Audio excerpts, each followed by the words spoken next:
Hello everybody, this little video is going to be about growing apples from cuttings.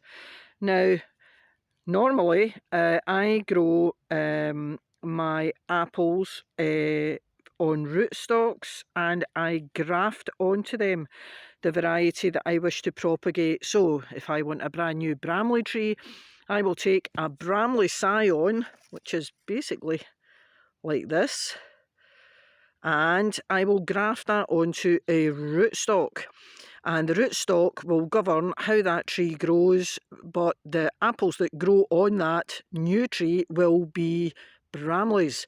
Now, people have asked me, can I grow apple trees from cuttings? You can, but the success rate is poor.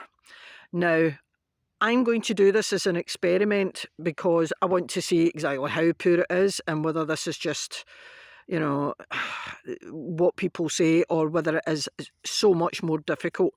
So I have been grafting some rootstocks and I've got these leftover scions. Now they're fresh and I have recut the bottom at a sharp angle just below a bud. Now that is where all the auxins, the growth hormones, are concentrated, so I'm going to give it a go. So this is about 1 foot long. I've labelled it, of course. This one is Reine de Renette, a nice French variety, nice russet. So I'm going to give this a go. There is nothing lost for me because I have already grafted this on to an MM106 rootstock, and these are the bits that I would have normally thrown away. Now, being a Scot and a smallholder, I'm pretty thrifty and I don't like to throw anything away. So we're going to give it a go, and in about 6 months' time I'm going to dig them up and check if they're rooted, and we will see if it is indeed hard to take an apple tree from a cutting. Now, I have looked online and they do say that if you dip this lovely fresh cut edge in hormone rooting powder, you will increase your chance of success.